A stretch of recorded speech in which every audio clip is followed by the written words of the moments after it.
You're listening to the Hidden Killers podcast with Tony Brueski, featuring attorney, guest, and former felony prosecutor Eric Faddis. Richard Allen, innocent until proven guilty. That's how our system works. He's the man that's accused of being the Delphi murderer of those two little girls without a real ton of evidence against him. So one would think he'd be in the county jail right now awaiting trial, right? Well, that's not how it works in Indiana. In fact, his attorneys recently filing a motion to have him moved out of state prison, which he shouldn't be there anyhow, but that's where he is. And he's not just there enjoying the sights and the sounds and the food and all the magic that goes on in state prison. No, he's there, and his attorney's basically saying he's kind of resembling Hannibal Lecter right now, uncomfortably and unnecessarily shackled and chained in a manner resembling Hannibal Lecter, while guards watch through glass panels and a door ajar as his attorneys simply tried to meet with him, which he has every right to do and to have. Joining me to discuss, attorney Eric Faddis. When you saw this and all of these allegations of what's going on in that prison system, as an attorney who goes into prison systems, how shocked were you? How crazy are these allegations that are being made right now about Richard Allen's treatment? Well, I was shocked at first that Richard Allen's own attorneys would characterize him as appearing like Hannibal Lecter.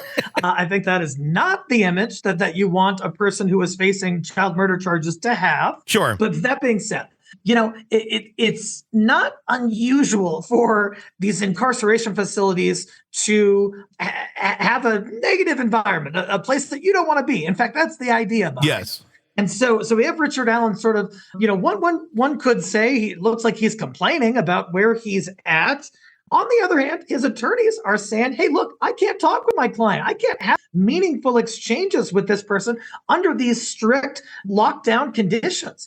And so his attorneys are saying, hey, look, you got to send him somewhere else so I can at least talk with him and he can materially contribute to his defense. His attorneys are saying he's unable to do that in this facility. I mean, it almost seems like they are going way out of their way to prevent him from even communicating, which is like, at the very least, you have the right to do this.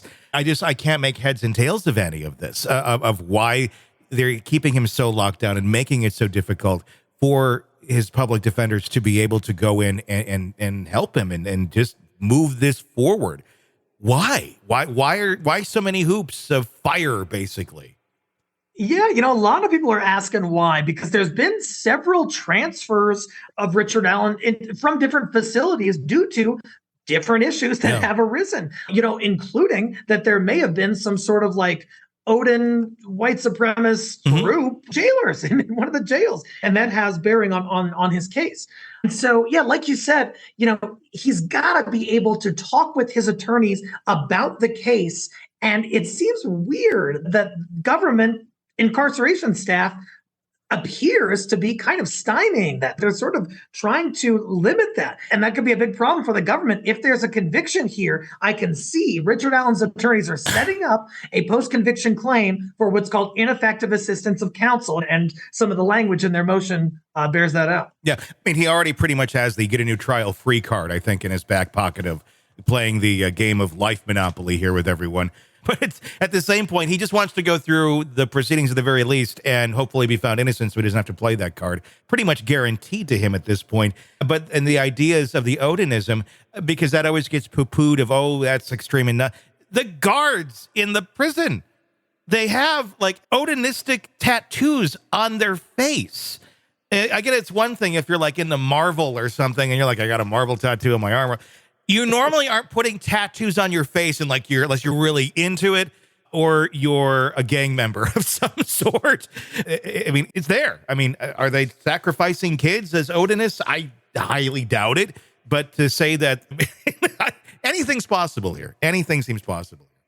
Oh, yeah. And talk about a jail I don't want to be in. Are you kidding me? Like the residents are dangerous enough. Yeah. And then when you add these alleged correctional facility officers, what a complete nightmare to be in there. And that's really what Richard Allen's attorneys have been saying all along, that not only has the progress in the investigation of the case been unfair to him, but even down to the detail of where he's housed and his ability to mount a defense from those circumstances is significantly impinged, is what his attorneys are saying. And it sounds like they may have some points here and there. Yeah, something needs to change for this to be remotely fair. Hopefully he sees that in the coming weeks. Sick of the ads? We are too. Start listening with no commercials now and get access to all of our episodes in advance of everyone else. Become a True Crime Today Premium Plus subscriber on Apple Podcasts. Search True Crime Today Premium Plus on Apple Podcasts or go to our podcast page and sign up now. True Crime Today Premium Plus. Sign up now.